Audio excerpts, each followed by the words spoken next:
And I don't think I need to do anything other than like speaker view here, right? Yeah, perfect. Cool. All right. And without further ado, Leslie's going to take it away. Are you nervous? You're good? A little bit. I'm good. I think I'm just going to start with telling you guys about myself a little bit. You know, because I'm sure not everybody knows my whole background. Okay, go for it. I'm going to mute myself. Yeah.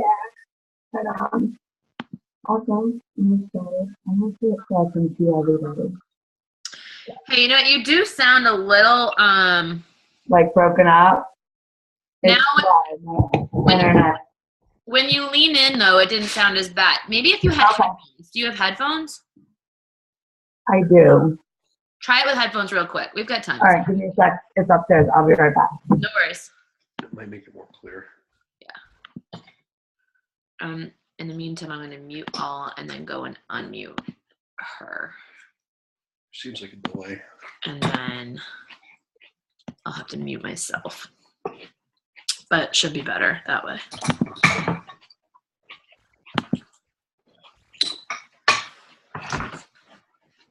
Okay.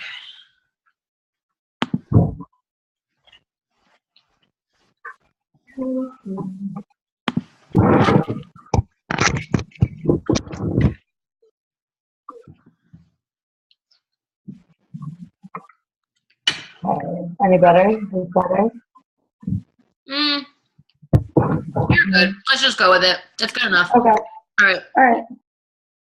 So yeah, I'm the oldest of 6 kids from a huge time family. So obviously he was like fixes everything, makes everything happy, lovely, all your feelings. It was a yours, mine, and our situation. So my mom had 2 kids, my stepdad had 2 kids, and they got together and had 2 kids. So that brought a lot of responsibility to me. I kind of was like the surrogate mom to them, which basically took over my entire life. It didn't really give me a chance to, you know, join a basketball team or a book club or any of that kind of stuff. I had to like pick kids up on the way home from school, go home, do chores, get dinner ready and all that homework. And then, yeah. So from there, I didn't go to college. I was a young mom. So my first roommate was 8 pounds, 5 ounces. And that's pretty much where I kind of took over there, just being a mom, and didn't really have that direction or anything else, and no other group, none of that stuff, no friends again, because they were all off doing their college thing and making other friends and doing all that other stuff.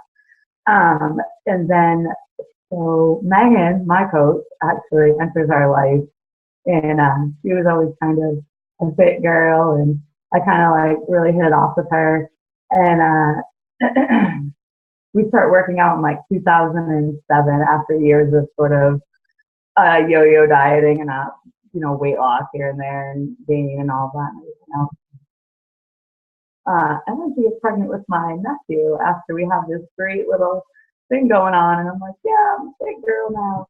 And she leaves town, and so I just leave that to the wayside and go on with my life. And then in 2012, I get hurt in an accident and just started numbing with food, break up with my boyfriend, move in with my mom. I'm immobilized a little bit, and just fell into a rut and really hit rock bottom, if you will.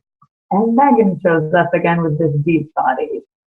And I was like, I kind of knew about the 21-day fix and was curious about it and figured it was something I could manage because it looked pretty, not really easy, but easy.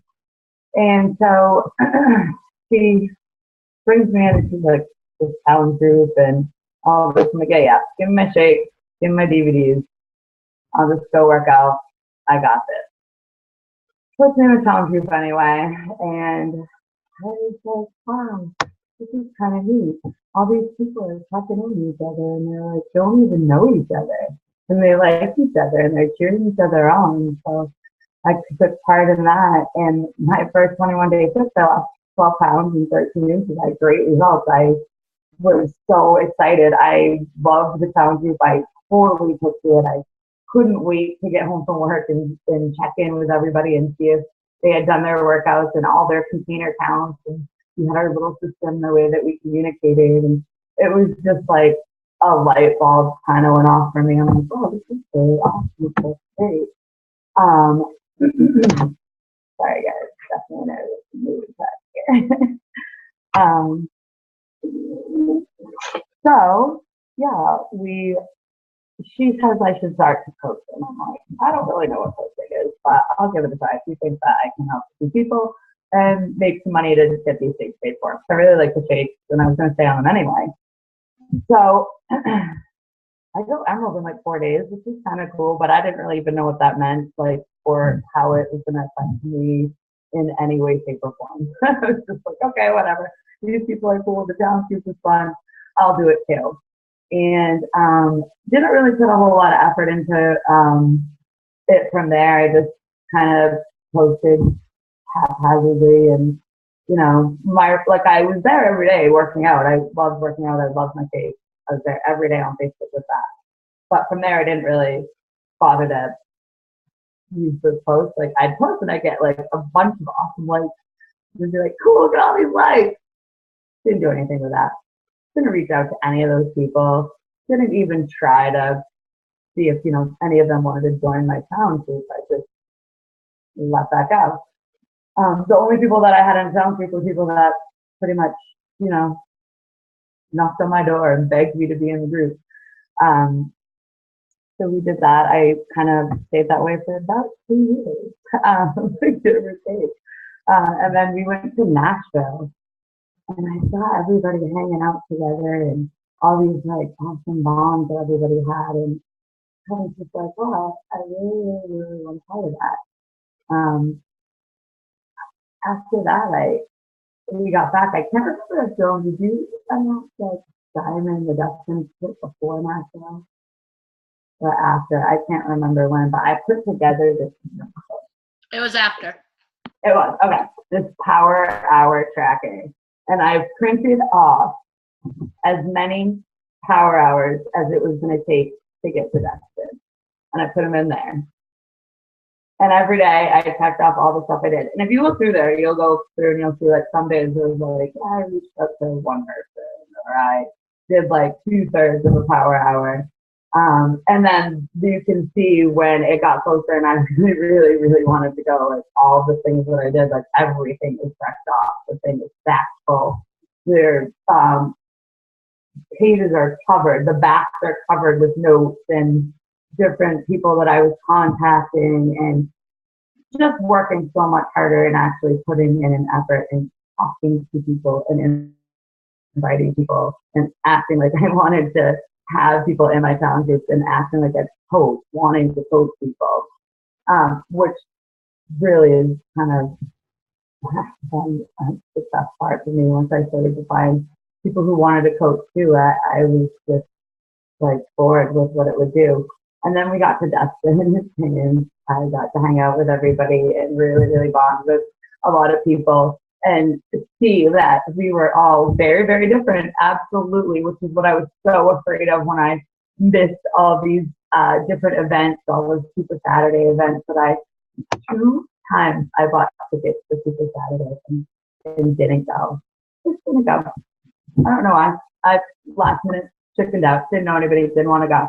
I went once with one of my coaches and didn't talk to anybody, didn't introduce myself, didn't just sat there, you know what I mean? We did our thing and then we left. And whatever. It was kind of, it was scary to me. I didn't know anybody and I didn't know that we were going to be so alike, which is what I learned in that.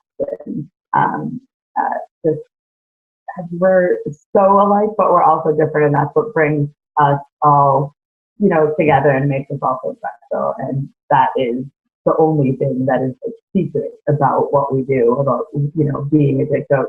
The rest of it is textbook. It's what we all talk about, drink the shake, do your workout, read a book, talk to people, invite them.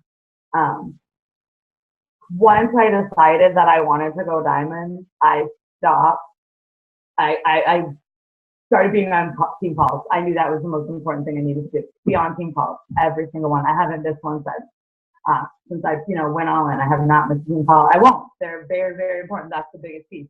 Seeing all the faces, and then once you know all of the faces and being able to connect it, it's the best part. Like for me, just getting to know everybody. But yeah, being on team calls has been really, really, really a game changer.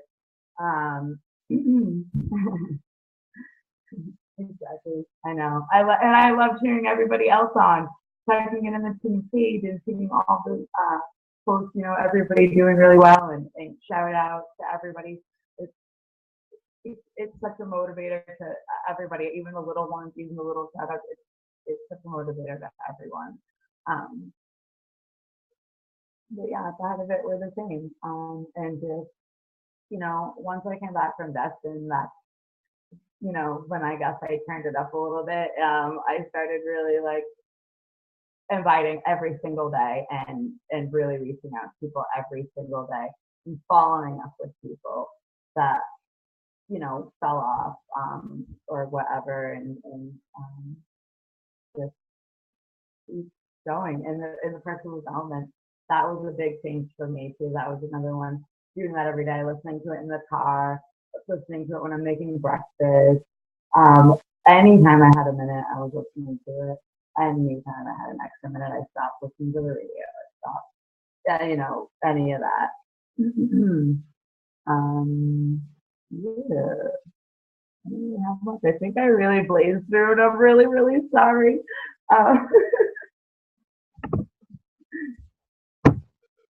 Hold on, I'm trying to unmute myself. Yeah, that's okay. And go to gallery view.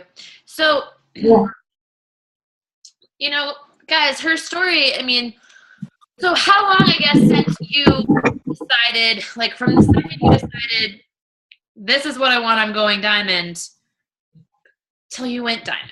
Like how much time there? Because before you had that belief built, before you were plugging into the team, before you were doing your personal development, and you were being consistent, you'd been around for like what, 2 years? 2 years.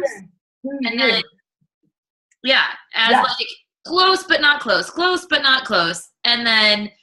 But I didn't really know what it was. I didn't know what I want. I wanted that. And I didn't know what that meant to be there, and I didn't know like how easy it was going to be to get there. As far as consistency and just doing the same thing that we're all doing. We just keep doing it, keep repeating it, keep repeating it, keep repeating it. So from when I decided, once we got to Nashville, I saw like all those diamond dinners and all the things, all the diamonds got to do, and I was like, I don't know, do that crap. I don't do that. I wanted to be there, and I was like, that's another level. I want to go there. I want another level, and so Nashville was a big one, and then on the way, like that summer. Yeah. Yeah, feeling left out, exactly. Yeah, I was going to bring that up as well. I've heard it from several coaches at this point that one of their biggest motivators was when they came to a team event and saw the team around each other and didn't feel part of it. It wasn't like a turnoff. It's not a turnoff, like, oh, there's a click that's not going to allow me in. It's almost like, oh, wait, I want that. And so that's exactly what Nashville was. Yeah. That's 100% what Nashville was. I saw like a bunch of people who, I guess you could people would call it a click if they saw it, like a few little here and there. But yeah, welcoming clicks. But I wanted it on. You wanted on the inside definitely. circle. Exactly. Yeah. A lot of brunches and all the other little pieces that come along, like you said, like the Christmas party. I'm so excited for the Christmas party, and like if you need to be there, you need to be at the Christmas party. You need to be at everything. Every single person I talked to, it was the event that changed something. I don't know where Lindsay just blocked out her thing so you can't see her, but I just remember her saying, like, when she's around the team, whether it be like a simple brunch or going, a dinner or whatever, a happy hour or sitting around a table working together, like that's what keeps her motivated and around. And you know, you guys on like a weekly basis, I have coaches come over my house and we work together. Like anybody is welcome at any time. Maybe Dominique's coming over tomorrow. Kat's coming over tomorrow. You know, like Kylie's coming over next week. Like I always have people around because that's the culture that I wanted. Like, cause just like you guys, when I left the cruise, for me, that was when I looked at Team Panacea and I was like, I want that, but they're all in Texas. How's this going to work for me? So I had to create it, you know? So like, so it's so important. And I guess it's really hard to pass that on to people about how eye-opening it is until you actually get to the events. And so it's something you want them around and then you have to push harder so that you can get in that inner circle so that you can be there for the things like the Destin trip or like the Success Club trips and that sort of thing. So Kat had a question for you, Leslie, and it was just how many people did you start reaching out to when you were doing it super consistently to go to Diamond? Yep. Between 5 and 10, like pretty consistently. And then I mean, I've like you talk about posting, I listed every single like, and whether or not it was, you know, a fitness like or not, or post or not, everybody that was on there. And then, you know, obviously go through whatever, like that's you're not going to reach out to. And then depending on what it was, I didn't necessarily reach out to them about coaching or even a challenge group. It might have just been like, hey, what's up? Or thanks for liking my post, or, you know, or maybe I went and, you know, creep on their page a little bit and see whatever, because that was something that I picked up from Joan a lot. Like, you know, like, so it's not that weird to go and look at their page and be like, oh, you had a birthday, or oh, whatever, you know. It seems weird. It felt weird to me because it wasn't real people. Like, I'm a bartender. I talk to people every single day. I can talk to anybody. You can put them in front of me. It doesn't matter. I can have a conversation. But I could not have a conversation on Facebook. It freaked me out so much. And then the thing, don't say over and over, and everybody else too. But, you know, I mean, all the other leaders, not that weird. Just talk to people. Talk to them. Not that weird. Yeah. So what changed for you too within your posting? Because I know that it's not something that, you know, came naturally to you immediately. And now the whole team noticed, you know, that your posts are better and that, you know, so what was that for you and how did you improve them? Well, yeah, I had no idea what to do with it. I was like, oh my God, it was so weird. At the first time I ever posted a workout picture, it was actually by accident, and it was when I was in my first challenge group, and it was supposed to be for my challenge group, and it went on my wall, and all of a sudden there were people that weren't in my challenge group like, hey, that's so awesome, cool, way to go, and I was like, I deleted it, and I messaged Megan. I was like, oh my God, there people saw my sweaty selfie. And she's like, that's so cool. Did they like it? And I was like, yeah. And she's like, that's cool. I'm like, no, that's weird. I had wanted no part of like people knowing what I was doing. I was so funny. And so, yeah, well, I think we had a conversation, Joan and I, and you were like, you know, talked about being more personal. And so I basically, whenever I went to post anything, I thought, like, would I have believed me when I was 196 pounds? Like, would I listen to, like, is this, do I care about this? Like, is this, like, you know what I mean? Like, does this, like, I don't know. I just wanted to make sure that I was reaching somebody, like, and not just, like, posting to post. And then I forgot the other part of your question. That is such a good point, guys. That I wanted to make sure that you all really heard that, because you are a little bit muffled, but I'm getting it. I'm like leaning in like this because I'm like trying to hear absolutely what you say.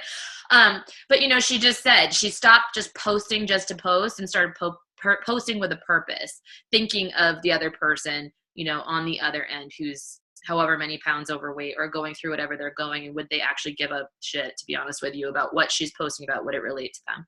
So well, because right now, I mean, you look at me and you don't know that, I mean, I'm at 48 pounds. Like, and I just realized that the other day when we were at Super Saturday last, I sat down after 30 because I kind of like stopped counting. right. And then the other day, after the 3-day refreshment, like a week later, I checked myself and I'm not 48 pounds. What the hell? So, I mean, it's easy to look at me now and not really like, okay, move along, go on by, because I'm not overweight anymore. So, Which I also think you did a really great job recently of posting a lot of your pictures of you before when you were overweight compared to now. So that's another great point, is like, don't forget that, right? Because you're adding new people to your audience all the time, right? Every day. Yes, every day. That's There's another people thing. who do not know your journey yet. So you can't stop telling your story, and you can't stop talking about those details and showing what you've been through, because that's what's going to relate to somebody. I think you answered my question. Oh, you answered my question, right? So and so you started posting more often as well. How often are you posting? Like I try to do at least 3 to 5 times on Facebook, and then I'm trying to get into Instagram. I don't really do any other platforms. I talk to real people too, a lot. Real people, the ones online aren't real. Right? No, they're not real. All those fake people you've got in your business. Fake people. In person. I just see a lot of people in person, so I talk to a lot of people in person. And a lot of people know me, like, just in the community, like of the restaurant that I work in. And so it's kind of weird because I do have a few people from that world in my challenge groups and stuff, and so it's kind of awkward, because they'll come into beers and stuff, and they're in the yeah, no tears, but you should definitely be giving me a chance. Kind of weird, Yeah. So Lindsay just said, yeah, she realizes at times that she doesn't tell her full story. I think a conversation too that Leslie and I had was within your branding, because you are a bartender, but at the same time you're trying to promote this lifestyle of happiness and health and all of this sort of thing. So can you talk a little bit how you changed that? And then before I forget my second question for you, I just forgot it. Talk, I'll figure it out. Yeah, well, I used to post a lot of like work stuff. I would post the menu, and I would post like, little funny memes, for work when I was there, because like kind of gets people to come down, and we talked about it, and Joan went to my page actually, and you scroll through, and there was so many like this restaurant bar stuff sprinkled in with all the really good stuff, but it just, she was right, it didn't like scream, beach body code. So I then started to try to put certain restrictions, and I was like, you know what, this is Samuel, I don't need to do this, and I really didn't. So I got rid of it because that's really not who I am. It's just what I do right now. So, and this has become pretty much who I am, because I mean, I've literally floated along until I found this family. Because you bleed beach body blue. I bleed beach body blue. When she said that, I was like, that's me. So that reminded me of my second question. So it was really nothing to do with the bar, but it was, when did you, because you've now told me that your goal is to leave Samuel's, to leave your job completely, to go full-time Beachbody. There's several other coaches on this call right now that at one point told me their goal was never to leave their full-time job. And I think everybody kind of has that aha moment. So what was that moment where you realized maybe this is something that you can fully do, and changed your mind on that? Because when I'm anywhere but here, having conversations with people, or posting about it, or working out, or working with my challengers, or I that's what I want to be doing. Or even like I don't, when I'm at work, I'm thinking, work Samuel, all I'm thinking about is what I could be doing, who I could be talking to, how I could be doing something else so much better than what I'm doing there. And I mean, it's fun. It's a fun job. It's social. I don't hate bartending. I don't hate. I love bartenders, but it's not where I want to be. It's not what I want to be doing. I want to be talking to people. I want to be helping people. I want people to have the energy that we all have, this feeling that we have after a workout or after stepping on the scale or putting on those pants and they fall off, or I mean, just all the things that we all experience every single day. I want everybody to feel that way. And they don't have to be a coach. They don't have to be this. I mean, it should be because it's awesome, but they don't have to be. But I want them to have the feeling that we get. Who can relate to that? Yeah. And I can tell you, seriously, I can pick them out. Like Dominique said she was never going to leave Sephora. She loved it. I'm not going to leave my job. It makes me money. And I think Meg at one point said it too. Kat was always like, peace out, homie. So it's interesting because I actually said the same thing in the beginning. Like, I know that freedom is a big part of mine and I always wanted to work for myself. But in the beginning I was like, no, I like my job. I wouldn't leave it. And then Chris said, I dare you to make it a situation where you have a choice. And as soon as I had that choice, I was like, peace. So I think we're almost at 30 minutes. Yep. We've got 3 minutes left. So one of the last things I wanted to point out, you guys, is when Leslie's talking, did you notice how everybody on here starts smiling? Mm-hmm. And they start smiling because Leslie's smiling, right? Aww. And you can feel that, even when she just finished saying what she just said, you can feel that energy and that joy, just fucking vomiting off of her, right? It's there. And I just think that's such a good example too, because you can feel it through the ether. It doesn't matter if you're sitting right next to the person. If you're sitting there and you're talking to somebody on the other side of the computer and you've got that smile on your face and you're bringing that joy to the table, it rids all of that fear and crap that's keeping you back from writing to those people and offering what we have to offer to them. So remember, that's definitely one of the things I make sure I do is if I am in a weird headspace or anything like that, I get out of it before I even try to talk to people. Because I wouldn't want to talk to me if I wasn't, happy. If I was in a bad mood, I wouldn't want to talk to me. So how do you get out of that then, if that's what you do?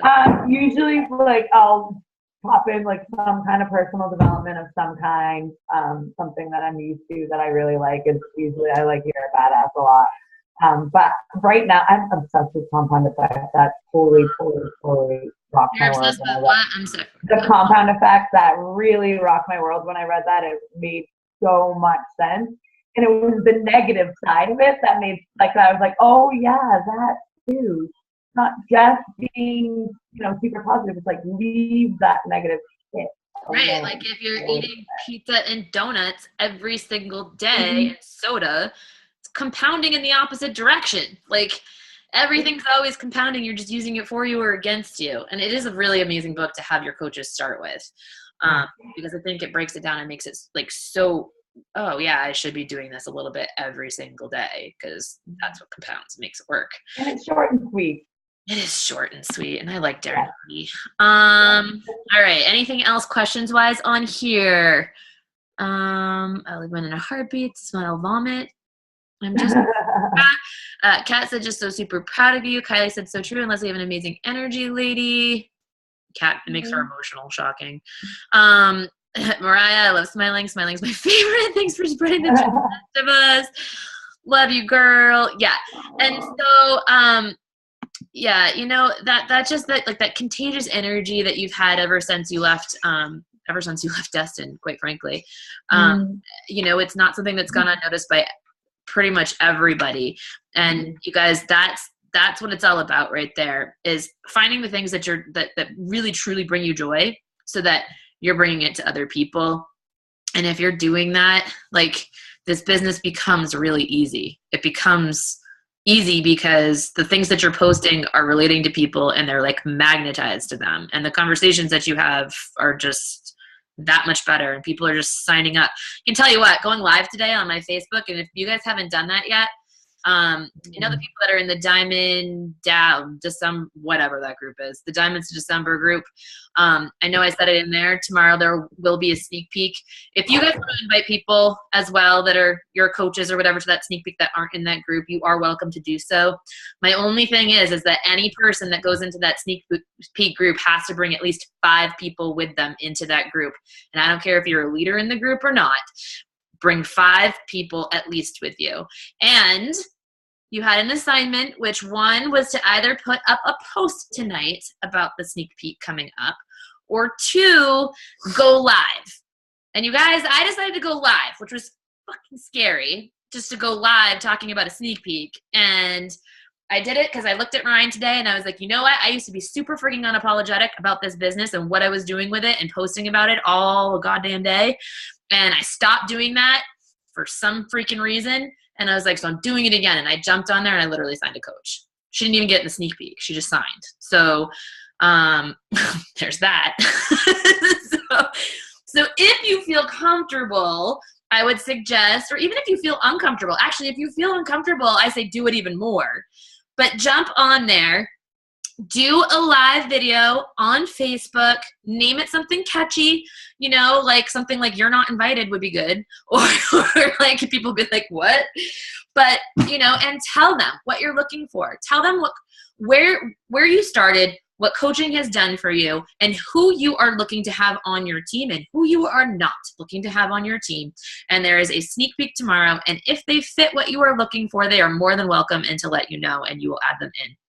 Also, tomorrow before it, as usual, around 7 o'clock, we will be doing a quickie Zoom call where you can invite people and get more people in there. I'm telling you, they work, so get people in them. You've got plenty of notice. Okay, love you. That's all, folks. Thank you, Leslie, so much. It was a great call. A lot of really fantastic points. And even starting off, you told a lot of your story that I hadn't even heard yet. So make sure to start posting more of that on your Facebook page live for everybody else to see.